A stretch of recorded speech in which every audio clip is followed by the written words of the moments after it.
Jalen Brunson is the most clutch player in the NBA. There's a reason why he won the Clutch Player of the Year award. He is one of the very best and elite scorers in the NBA. There is not a player at his size, you can argue, over the course of NBA history that is as skilled as him as a scorer and as efficient as him as a scorer.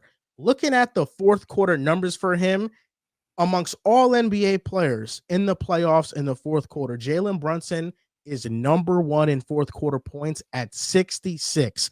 Cade Cunningham is second place at 43 points. He has 23 more points than second place, and this is not updated for the Clippers and the Nuggets ending, but Kawhi leads that series of fourth quarter points at 40, and then Zubac is at 34. So even they don't come close to Brunson. And Brunson is doing this 50% from the field, 30% from three, but most of his shots are from two, and he went 25 for 50. He had 10 points in this fourth quarter. And you look at the bucket he had on Schroeder, where he pump faked him, he jumped up, he got the layup, and then the game winner, creating that much space on Asor Thompson, who has such a major height advantage and athletic advantage, the craftiness for him to create that space. People often talk about Brunson's foul baiting. I do think he does foul bait, but in game 5, he only shot 2 free throws and he still came up big in the fourth. In this game, he shot 8 free throws. He averaged 31 in this series. Like Brunson, his ability to uplift the Knicks offense, especially in these high leverage moments, is a big reason why the Knicks are able to even win these games, because without him, they're losing this series. If he doesn't come up as perfect as he did in these fourth quarters, the Knicks don't win this series. Yeah, that's what they've been able to count on. I think that's kind of what's allowed Tibbs to really have the offense run through him entirely to a point where it feels like at times they're not involving guys like Cat nearly as much as they should. I feel like Mikal played a great game today, especially down the stretch offensively, and he has been stepping up. And I think that's an important note to have here. But I mean, Jalen Brunson in the postseason this year, 30 points, 8 assists. The efficiency has been solid. 34% from three is not as high as maybe some of his best years in Dallas, but it feels like in those gotta have situations, he's been hitting those clutch shots, and he's creating a lot of separation too. So, I mean, this next series versus Boston, he's going to have his work cut out for him, especially if Drew Holiday is right for that matchup health-wise. But we've seen in the past, he's been able to uplift himself series after series, even if his team's totally outmatched. Yeah, man, Brunson was amazing. 40 points, 16 of those points were on threes and free throws. So he was doing the bulk of his work, getting into the paint. Just that mid-range game is crazy. Whenever I watch Brunson play, I just wish and think back that I wish that Allen Iverson had teams like this. Even a team like this Knicks team, it's just, it would be crazy to see that because he never had guys like this. I mean, he had good teams. Obviously, he got to the finals, but I'm just saying, like, I don't want to be disrespectful. Defensive personnel, but not yeah players. Yeah. So I just can't. I wish on that, but Brunson was awesome, man. He has everything. He has that moxie. It's games like this where I'm like, can he really be a number one on a championship team? I don't know, but he makes you think about it. That's been a growing debate, and people are taking victory laps on him not being that. I don't think that players that are 6'1" throughout history can be that historically. There's very few players that were that. Steph Curry 6'3", Isaiah Thomas did it. Like he needs to have a co-star, but I think he's like right on the border of it. Like he is that close to it. And I do think if the Knicks somehow like get Giannis, then there's a realistic shot that the Knicks can win a championship. I think there's a lot of teams hoping to get there. If the Knicks can, in theory, get Giannis, Brunson's number 2 would feed a lot of families. But I mean, that conversation, it goes back to when Becky Hammond said it on television. People came at her with pitchforks, but Chris Paul never won a championship as number 1. He never won a championship yet, and he's between him and Harden, 2 of the best players of the generation. These two best not win a title. Steve Nash. I mean, Steve Nash, back-to-back MVP. He took the Suns from a 28 to a 60-win team with an offense that no one could stop for years. Never got to the finals. So I feel like for people to get disappointed that Brunson's not maybe listed or labeled as that type of player and only 2 guys done in history, I mean, it's really going to be that way until you prove it and kind of defy the odds of history in the NBA.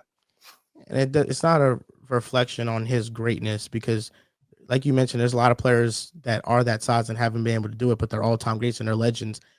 Mikal Bridges last 2 games has taken this sort of leadership role that I haven't expected. Tonight he was really great. 25 points, 4 rebounds, and 3 assists. He led a layup line at halftime so the Knicks could come out and have a better third quarter because the Knicks' third quarters in this series have been so god awful, and it's been the biggest reason why we've been down going into the fourth. But Mikal Bridges led this layup line, and we had our best fourth quarter of this series.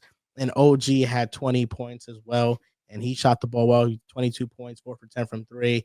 Cat really didn't make much of a contribution on offense, 10 points, but he had 15 boards. That's where he was making his contributions. Mitchell Robinson, there was a play with Mikal and Mitchell Robinson that I want to talk about because the Brunson game winner would not have happened if it wasn't for those two. Brunson goes to the basket and misses a layup. Mitchell Robinson sealed out the lane. And because he sealed out the lane, Mikal Bridges was able to crash the glass and tip the ball in. And that essentially tied the game up.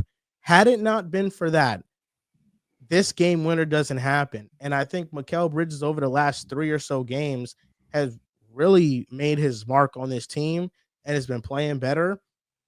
And it leads to the next question of, do the Knicks have any sort of chance to beat the Boston Celtics? Even though they got past the Pistons, I feel like the consensus morale of the Knicks is down because it's like it took it this long. It was this hard to beat the Pistons, with all due respect, but it was this hard. I Yeah, don't I'll think tell they you have what, any chance. it's going to be tough sledding. I mean, we'll see what Drew Holiday's hamstring looks like. Obviously, misses the last few games of that Magic series. If Drew Holiday is on the floor for game one, you guys are going to have a very physical team you're going up against. And after game two, Jason Tatum played at the level of a superstar against that Orlando defense, which is top 2 in the NBA. And you're going up against the most versatile wing in the NBA, and you're also going up against the best duo. And Orlando brought a level of physicality which challenged the Knicks, or which challenged the Celtics. I apologize. I'm shot after finals all week.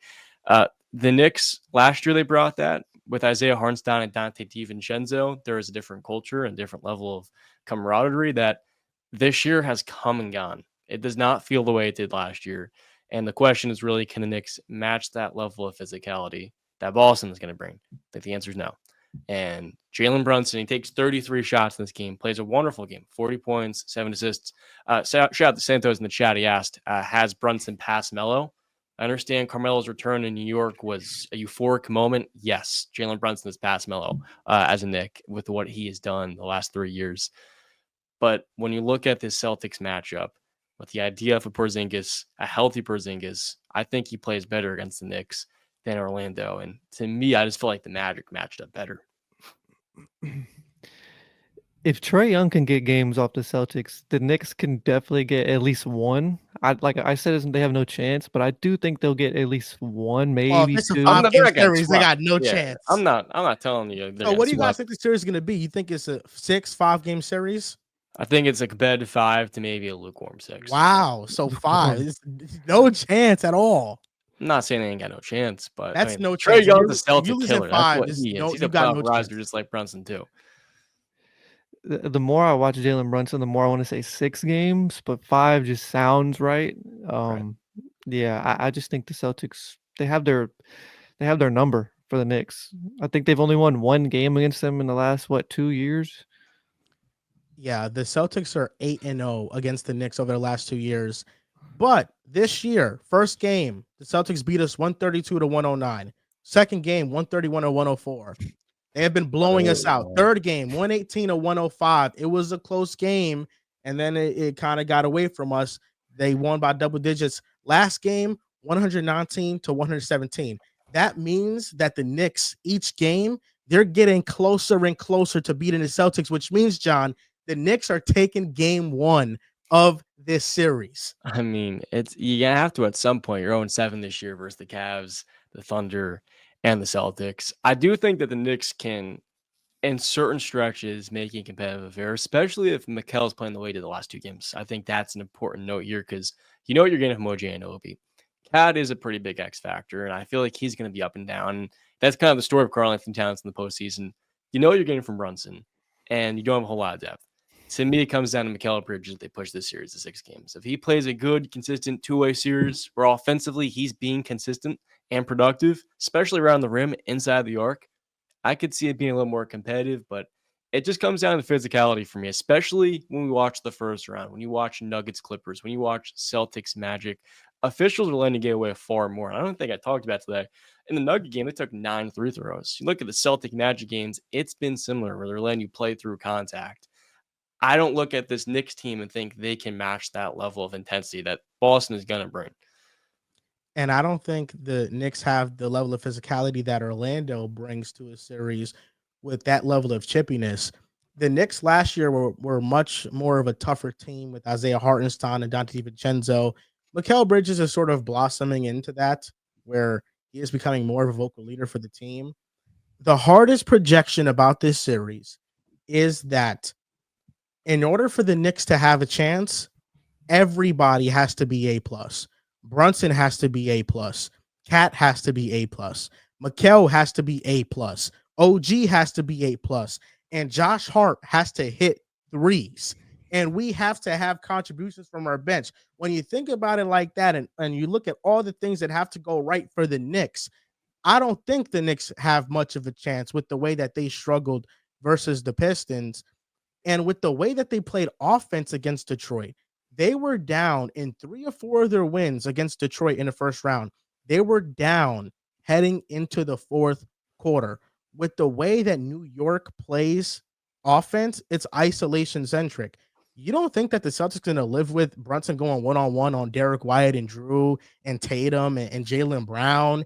Yeah, we'll live with that. Cool with Ice out all of your teammates. Just go one-on-one. We'll live with your shot selection.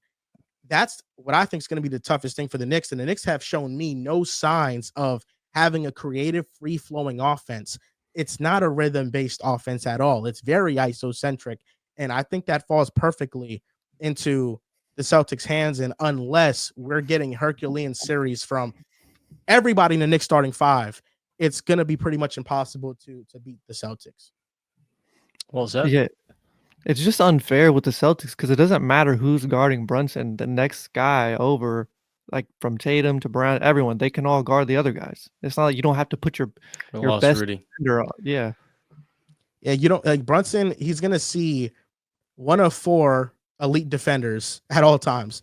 And then, like you mentioned, yeah, okay, we could put Drew on OG or Derek White on OG. Like, it doesn't matter who guards anybody else. They kind of have their thing. And But Drew on Cat. yeah, I mean, you could even put a smaller guy on Cat because of how he struggled against those type of matchups, and he hasn't been able to impose his will. Cat has played well in this series, but looking at his game log, game 1, 23-11, game 2, 10-6, game 3, 31-8, game 4, 27-9, game 5, 17-11, and game 6, 10-15. 3 games in this series under 20 points. 3 games in this series over 20 points. That's just not going to be enough against Boston. And the way that Tim Hardaway Jr. had moments against us in the first round, I mean, Kristaps Porzingis, I feel like has been out for revenge on the Knicks for a while now, and getting to do it in a grand playoff stage, I'd be really shocked if Porzingis doesn't have a great series. Yeah, it feels like it's coming because he struggled so much to start their Orlando matchup. And first Karl Anthony Towns, that's a way better matchup than Orlando's front court. Yeah, so you could go, Rudy, go. I was just gonna say to give Orlando credit. I mean, I don't want to disrespect them because they played well, but I think Boston was playing a level down, and they're gonna take it up against the Knicks. Mhm.